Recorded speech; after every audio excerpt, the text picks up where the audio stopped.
Welcome to the We Are Watch channel. I'm gonna have a team. Jay Schumacher, got my partner. I am Shaq. It would be, and today we got a special guest. And me and my brother, we were just going back and forth. Who the next guest would be, and immediately it popped in our head. This great man right here, just to describe him just a tad bit. He's a husband, he's a father, he's a grandfather, he's a veteran, salute the service. But most importantly, man, he is our OG, Mr. Bryan.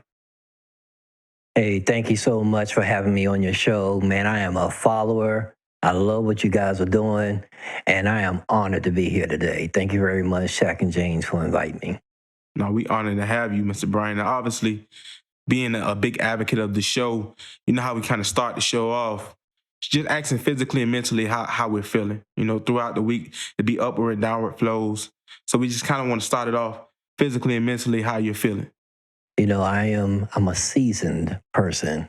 I am over the age of 50, and physically, everything seems to break down, but I'm all right. Mentally, I'm here. I have, a great surrounding cast around me, so they keep me up and going. So I'm feeling pretty good.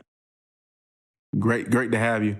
Great response as well. We appreciate that. Shaq, how you feeling physically and mentally? Oh man, I'm feeling real good. Mentally and physically across the board. I think I'm a 9 across the board, so I have no complaints. But thanks for asking. I'm just so honored and so privileged to have Bryan on the show, so that we can talk about this episode and get into this episode. Yes, talking about the episode, and I'm feeling good, mentally ready for the episode sharp.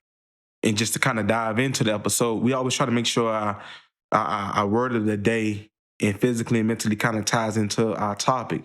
And our topic today will be, how do we manage mental health? How do we manage mental health? And speaking of the word of the day is providence.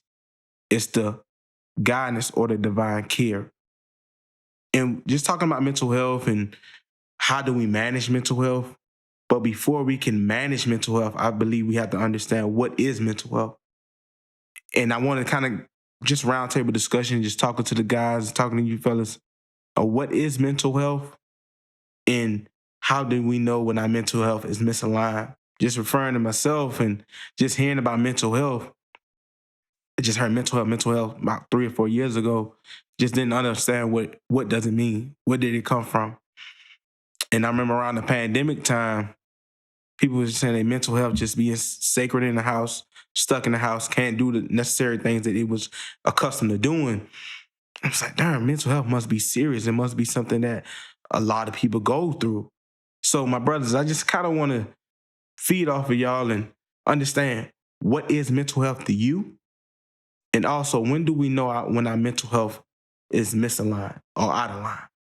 We're going to start with you, Mr. Bryan. What a great question. I interpret mental health as our emotional and cognitive state of mind and how well that operates. And just in my experience, subjective opinion, it becomes out of alignment when we start acting in a negative fashion towards our loved ones, our friends, or in a public setting that is pushed by our emotional instability. So that's how I interpret and define mental health, and how it becomes inappropriate and misaligned with our social interactions. Well, appreciate you being open, true, and real on that, Bryan. I think, far as mental health for me, I think, mental health is definitely the mind of health that affects, alongside with what Bryan said, that affects how we feel, how we think, how we interact with others, how we cope with others, and, how we can cope with life. But I think the problem is, I think that a lot of people knows what mental health is. I just think that a lot of people, it's the education. It starts with the education, right? It's the education, because when you talk about the beginnings of mental health, there's still a lot of people that's walking around in 2022 that just don't know. You know, when they think about the word mental just itself, not even health, they think that, oh, I'm crazy, or I'm not. I don't have nothing wrong with me. You know, it's a self reevaluation that they sometimes think that they're not dealing with it, but everyone is battling mental health. Whether if it's good mental health effects or bad mental health effects, everyone is battling it. And I think it's a huge difference. You know, it's a huge difference between mental illnesses, diagnosis, and mental health itself.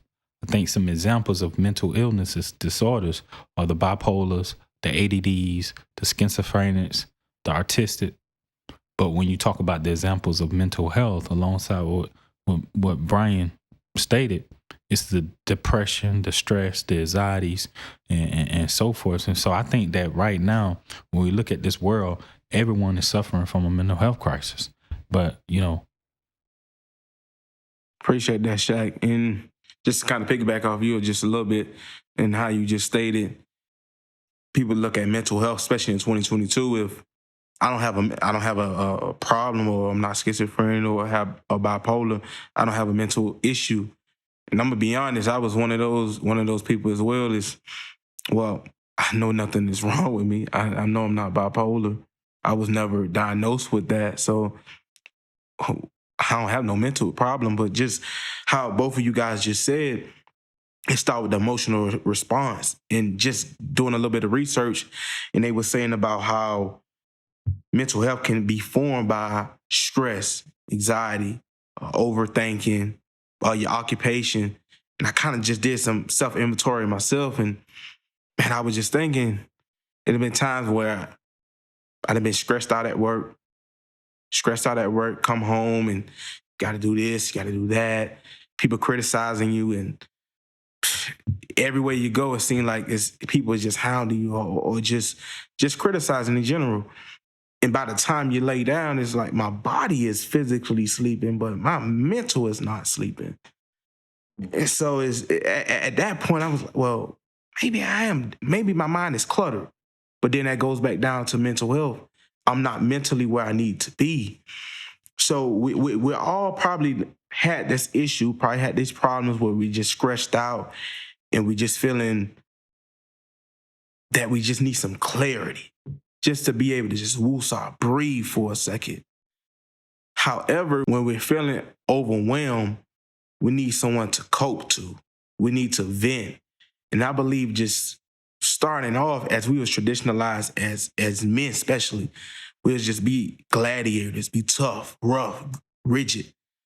But we need to vent out. So Mr. Bryan, just a question I want to ask you. How do we go about, if we notice that we need help, how do we go about seeking help, being vulnerable, and asking someone, just can you just listen to me? Can you give me some advice? But also having the trust that this person is not going to take advantage of you. So I know it's like a double-edged question, but I'm gonna just start off with knowing that I need help and seeking help. If you can kind of enlighten us on that. Oh man, you just asked a loaded question, because there are several layers to that. In how do I go about asking for help? Because I am a veteran. I have deployments underneath my belt. I've gone out there. I have seen the destruction and the impact of deployments have on soldiers that I've served with. I use that as an example because there was a stigma when I was in the military of when soldiers had a problem with confessing that they have a mental health issue, it was frowned upon. You did not come forward and say that you had a problem. That was a term we always use. Hey, that's a sign of you need mental toughness. You need to push through that situation. And first off, I have to accept that I may be looked at that way. but I have to open myself up as difficult as that is as a man who I think I claim myself to be pretty strong mentally and physically. You have to admit that I have a problem. Who do you share that vulnerability with? And I think you just need to, hopefully, your listeners and my fellow brothers, you have someone that you can go to, that you trust, that you value their opinion, and they have the ability to influence you in a way that you can, let me just go schedule this appointment. Let me go talk to somebody. Maybe help me with coping mechanisms to help me through this situation. We all admit it. Life will not stop. There will be curveballs thrown at us at any point in life. It's not a point of if, it's a point of when, and how do we deal with it? So that's a very difficult question to answer, because each and every one of us has to assess, who do I trust to be vulnerable around? As a man, to share that I have a mental issue that I need help with. I mean, it go back to, just to piggyback up on your point, and I agree, it probably is a difficult question I mean, a loaded question to answer, but it go back to coping with others. First of all, thank you for sharing how, and being open and true, teaching us the importance of, depression and what you went through while you was a veteran. So how can a person, I want to revert this back to you, Bryan. How can a person take care of their mental health? I mean, you experienced it. You talked about depression. I'm pretty sure you went through a stage of post-traumatic stress. Their experiences, there's life itself. How can we help someone to become mentally well? Because I think a person who is mentally well can realize their potential. If they are mentally well, they can realize their potential and can cope with others and to do anything that can make them happy. And that's the opposite of bad mental health effect, is to be happy, to stay positive, surrounding themselves with positive people. So how can a person take care of their mental health? What steps and what tools can they apply to do that? Number one, we have to recognize, and I'm only speaking for myself, okay? And that's what we all can do. We can only speak for ourselves. We have to recognize happiness is an emotion, an emotional state of mind. So what we should be really striving for is joy in our life. Joy is something that persists beyond the situation. You could be in a negative situation and still have joy and perseverance through it. Now, your question was, repeat it for me again. How can a person take care of their mental health? First, for me, I had to recognize that I had a problem. That's number one, recognition. Number two, I'm blessed that I have someone that I can confide in, and that is my lovely wife. And she shares what she recommends I should do based on what's best for me, not her own personal gratification or satisfaction out of the situation. And that's key too. Surrounding yourself with people that advocate for your best interest wholeheartedly without being selfish in that situation. And then, well, if you didn't know, there's a big discussion right now in the healthcare industry with regards to funding mental health crises in a way that when you get sick, you go to see a doctor and they provide medication or other means to help you get better. Well, now they're making it more acceptable and have access to mental health crises and tools to help ourselves. So, and I find solace for me in helping me through my depression. It may sound funny, but doing kind acts for people helped me get through a very bad point in my life. And that helped me small, incremental steps. And we can't go for the big knockout punch thinking you're going to get out of it just like that. And the one misconception that I feel people have of mental health is it's something that you just don't get over. You are constantly dealing with that, but it's your coping skills that is going to help you get through.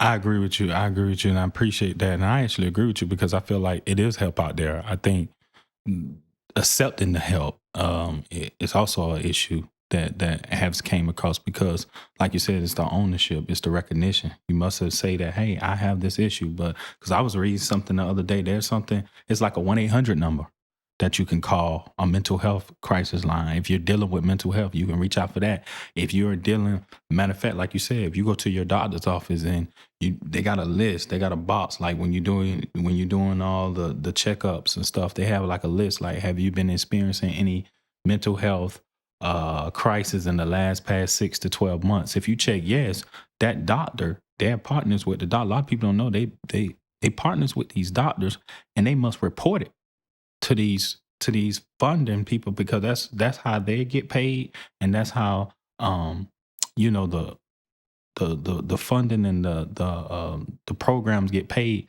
to help these people cope with the skills and the tools of mental health. So I agree with you. So, but I want to answer another question, and then I'm gonna let James take over. Far as because I read something, according to the National Ally on Mental Health website, it said that studies have shown that bad mental health effects can shorten a person's life 10 to 15 years. What's your take on that? Do you agree with that? A lot of times it can be a form of alcohol. It can be a form of drugs. It can be a form of, not eating right, not getting enough sleep. What's your take on that? Do you agree with that, or do you kind of like disagree with that? When we try to fill a gap in our lives, we're missing something, or there's a hole that we find ourselves in, we begin to fill it with things. Sometimes we fill it with alcohol. And let's just use that as an example. When you have a foreign substance put into your body, in some cases, it has a negative effect on your body, on your temple. Therefore, it makes logical sense that you could be possibly reducing your life cycle by introducing that foreign substance that doesn't do positive things to your body, and you're destroying the temple, could lead to the very matter that you're talking about and you're discussing. So I agree with that.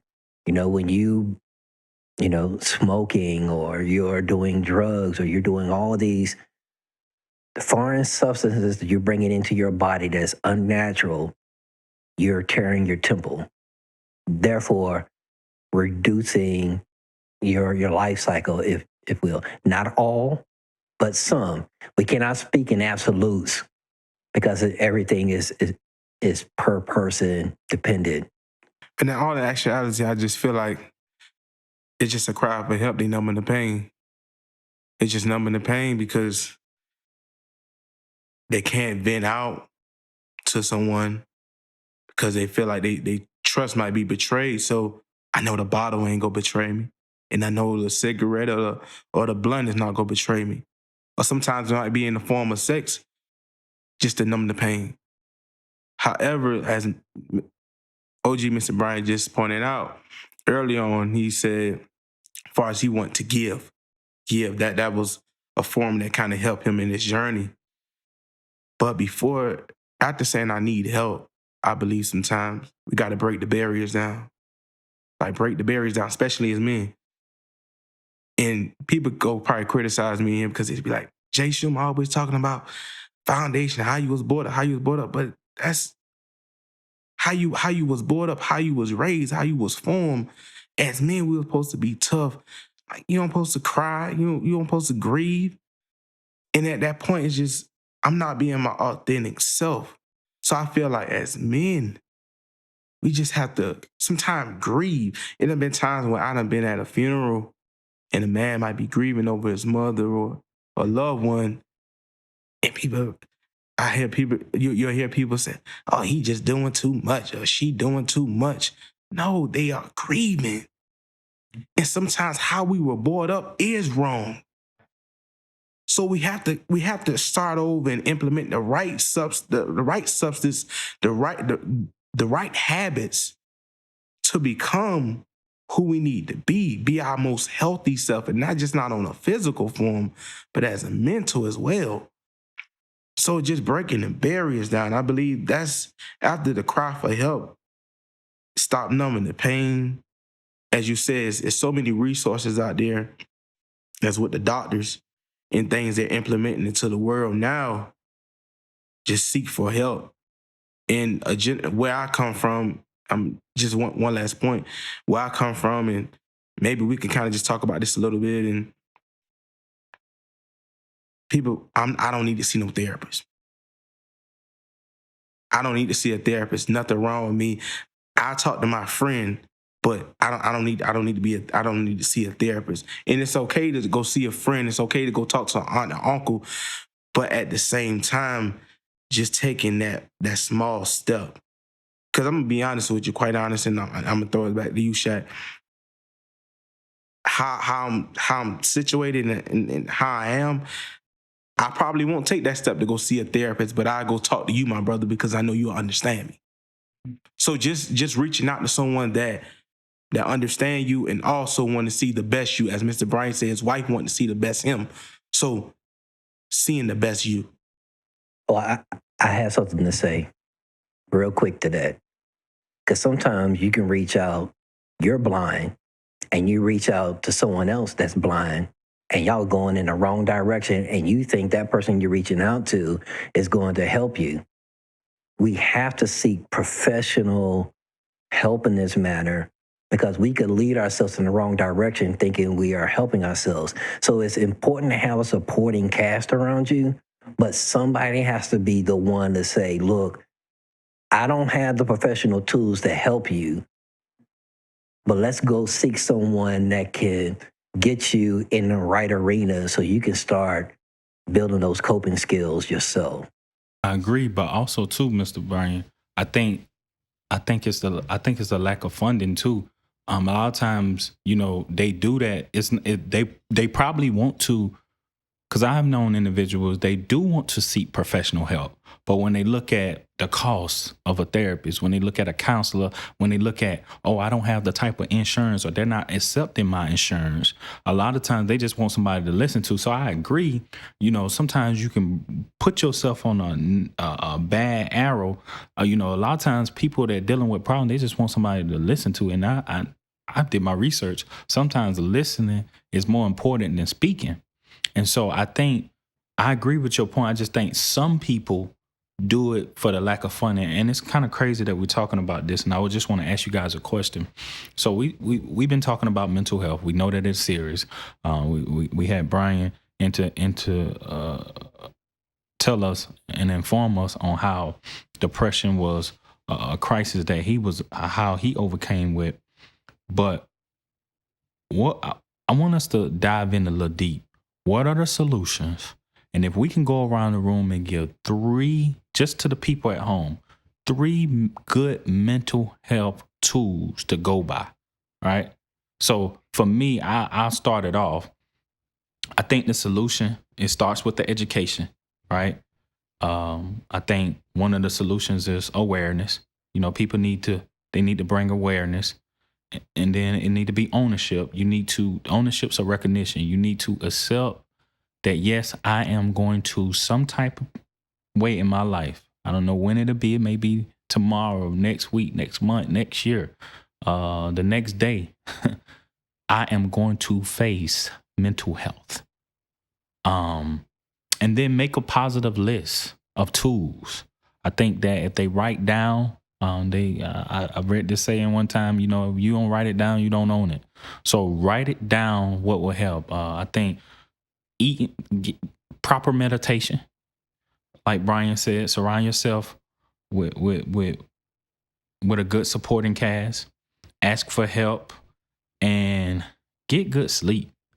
A lot of times we're running, we're ripping, we're dealing with life, we're working, we got this, we got that going on, but we don't get rest. And so if knowing that the studies have shown that it can, bad mental health effects can shorten our lives 10 to 15 years, we need to get rest. So what do you guys take on it? I mean, what are the solutions and what are 3 mental health tools to go by? Number one, find a way to love yourself. A lot of people that find themselves in that state of mind of hopelessness, despair, and depression, find a way to love yourself. Find that within yourself, because when I was in that position, I didn't love myself. Even though I was married, I had kids, I had something to live for, but in my mind, I was ill, and I didn't love myself. So find a way to love yourself. And when we talk about coping skills, it's asking the hard questions. Number one, is this something in my control? Can I affect the situation that is I'm thinking about? Can I do anything about it? Yes, no. If no, then I need to find a way to either divert my attention from it.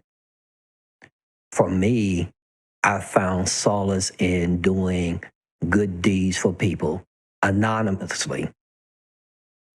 And I see the impact of those deeds. It made me feel good about myself. And I must agree with you, education is power. Once you have been educated on the subject, when you know more, you do more, and you don't find yourself in those compromising positions, or when you will recognize when the depression begins to come on, you will now initiate those coping mechanisms and ask those questions. Why do I feel this way? How do I adjust it? Is this in my control? And if it is in my control, what do I need to do to change it? Sometimes removing myself from the situation might be the best case, if I can. And then there are some things you can't remove yourself from. You have to just find a way to move through it. It's a very difficult question because everybody handles things differently. So for me, that's how I handle it, through education. Find a way to love yourself. God loves you. I love you too. Find a way to do that to yourself. Self-love is not being conceited, but you need to find a way to love the best you trying to be. And then when you do that, now you can be able to love someone else. When you can love yourself. OG, as you were just saying about loving yourself. So let me ask you this question. As a coping mechanism, sometimes we get caught up in I can attest because I'm going down this road right now. Well, not right now, but I have been down this road. Whereas you try your best to love yourself, but then you try your best to please other people. And you get caught up in that as sometimes, whereas, man, I need to really love myself, but I'm so caught up in I want to please this person. I want to make sure make sure this person is okay, making sure that person is okay. but I'm putting myself to the back burner. So if you can kind of just follow up on that, because like I said, I done been through that situation. I know many people going through that as well, is when we're trying to be superhero or Superman for everyone else, when sometimes you just gotta kind of, as you say, take solace and just love yourself first and then help people. You have to recognize sometimes people got to do for themselves. And you want to see people succeed. You want to see your loved ones, and it's your loved ones that's going to pull you into something that you did not want to get into. Because you love them, you journey down that road. The hard question is, why is this loved one pulling me in this direction when it's not benefiting everyone? And is this person doing it from a selfish standpoint? From someone that's lived life a little bit, you're going to have to protect yourself. I'm sorry, sometimes it's difficult to do, but you got to learn how to protect your well-being and be okay with saying no. No is okay. No is fine to say. And I will tell you an example. I was in a very bad situation. My car had broken down, and my father had the means to assist me. He told me no. Let me know how it works out for you. I did not understand it, but he forced me to find a way, and I did.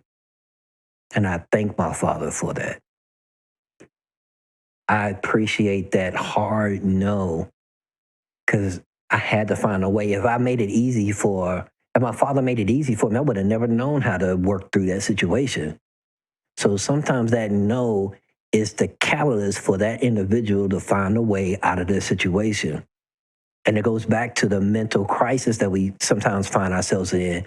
We can't be Captain Saber Kid and go in and think we're going to swoop in and pick this person up. They haven't learned a lesson. They haven't learned the lesson that needed so that they can be better, be the better version of themselves. If we do everything for them, they are never going to know how to build those coping skills. I thank my father for it. And that's why it's so special, because that's what brings me to the acronym of the day. Jay Schumann brought out the word of the day, the acronym. So you heard it right here. Mental health is a serious thing. If you're dealing with it, talk about your feelings. As the OG Bryan said, love yourself. Ask for help. There's tools. You can walk 30 minutes a day. You can eat healthy. You can exercise. Give that brain some exercise. Give that heart some exercise. A lot of times we think a lot with our heart and we feel a lot with our brains, when it's totally opposite. So get good sleep, exercise daily, smile, laugh. It's okay, like OG said, to love yourself. Expand more support. If you do these things, it will help you get on the right track to have good mental health effects. And so, speaking of gratitude, AOG, I think OG said it best. He had a gratitude, and he thanked his father. And I think that if we have more attitude of gratitude, then it'll make life so much better. So practice AOG. Again, that's attitude of gratitude. Attitude of gratitude. And we even going to do something special today. We're going to leave and leave out on a note. And I'll let my brother Jay Schumann close out. But we're going to leave out on a note for having attitude of gratitude. It took me a lot to get in my car and come here today. But I'm leaving today with attitude of gratitude, recognizing that I will deal with these problems. So if you're at home, if you got any type of economic crisis, government affair, maybe a loss of a loved one, or if you're dealing with a job employment, you're dealing with some type of pregnancy, marriage issue, kids won't do right in the household, father not around, tire done went flat, cell phone done broke, don't know how you're going to pay the next bill, don't know how you're going to eat, you only got bread in your refrigerator. Have an attitude of gratitude. Accept having mental health, bad mental health effects, and practice these tools that OG and Jay Schumann and myself just brought out. Make a list. Challenge yourself, love yourself, support yourself. And if you will have attitude of gratitude, and if you will practice and become better the next day. So just do something better, do something different. As OG said, he liked to, do acts for other people to make him happy. You don't know. As long as you just try, put effort in it. You never know how that attitude of gratitude would affect you. Anything you want to add, my brother? Just kind of attitude over gratitude. We go. That's the acronym of the day, and that's what's going to carry us and propel us throughout the week, and not just the week, but in our lives. As you said, none of us is immune to mental health, but some of the habits and some of the things that can instill confidence and help us manage our mental health is just meditation. Just taking 10 minutes out of your day, decompressing your thoughts with all transpired, and just breathing in all. Don't breathe in the troubles. Don't breathe in all the obstacles you went through. Just breathe and just have a sense of gratitude, as my brother just stated. And one thing that helped me was a journal. I'm a big writer. I love to write. Just writing out what all transpired throughout the day, even if we don't have that individual or the therapist, or we're not seeking therapist right now, just writing out in your journal. Because as my brother just said, if you don't write it down, then you don't own it. And then now you can take that with you as you taking incremental steps and taking the steps to go see a therapist. You have calculated and wrote down your day. So just taking that essential step of attitude over gratitude and just becoming the most healthiest individual, the most healthiest person that we could possibly be. So those are my remarks, my man. And providence, guidance, take care of yourself. Take care of your physical self, but also, most importantly, take care of your mental health. That's all I got, my brother. You gonna let Mr. Bryan any remarks that he have for the viewers and for us? Floor is yours, my brother. Can't let you go, Mr. Bryan, without closing us out or letting the people know where they can follow you at. And we thank you for everything you did and brought to this discussion. So close us out, my brother. Any final remarks? Can you help someone out there who are dealing with mental health? What advice would you give them? And let them know where they can follow you at. You are loved. No matter where you are in life, you are loved. Phileo.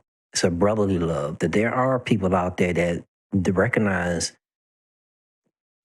you are in a position that you just need a little bit of help. No one's asking for a handout, but there are individuals out there that will give that helping hand. Not do it all for you, but just give you some guidance through your difficult period. We haven't said this word, but suicidal ideation comes from, a depression. And we've said it thus far that it's not one thing. It's a combination of things that put us into that despair. Just remember, you're making a permanent decision on a short-term situation when you elect to do that act. And I'm speaking from experience. I've lost a soldier who committed suicide. And it was horrendous because I started blaming myself. And one aspect of our conversation that we did not touch on, guilt. Guilt plays a part in our depression and our anxiety. The lack of forgiveness puts us in that position of depression, anxiety, and the hopelessness that comes with that. This conversation we're having is great, and I say to your audience member, seek knowledge. take action. Take action into combating depression. You may never know who you're going to affect with your positive words. Giving a slight greeting of the day to somebody that has never received a greeting that whole day. That small incremental acts of kindness can change the trajectory of someone's life at that moment. So don't think when you see somebody, you giving them the greeting of the day is just some words. You may impact their life because you took the time out to recognize them and just say, hey, man, I just want to say you're doing a great job today, or good morning. You never know the impact of that. And that's what I take from this, and that's what I offer to your listeners and to my fellow brothers here. Love yourself and just take small acts of kindness just to tell somebody that you care about them and they're doing a great job. Thank you so much, Mr. Bryan. I mean, they say definition-wise that mental health is something that affects the social well-being and emotions well-being, and you definitely touch the emotions on us right now, my brother. And so we appreciate that. Very informative, very thorough, and we just thank you for your time. Blessings to We Are Why channel and all that you do. Continue the great conversations, and I look forward to seeing what you guys put together. Blessings to you, the OG, Mr. Bryan. We thank you for the wisdom. We thank you for the knowledge. And we just thank you for the camaraderie that we just had and just sharing it with the We Are Why family. And as my brother OG, Mr. Bryan just said, forgive. Sometimes we harbor unforgiveness in our hearts and our soul and our spirit. We can't control the past, but we can control our future. So let's just start with forgiving ourselves. Just forgiving ourselves. I'm gonna let my brother Shaq go and close us out. All right, and Mr. Bryan, if you could, let the people know where they can follow you at. I am on Instagram at Greenlee Art and Photography, and you can see some of my work and my artistry and my videography and my photographs. I'll be watching, and again, salute to you both.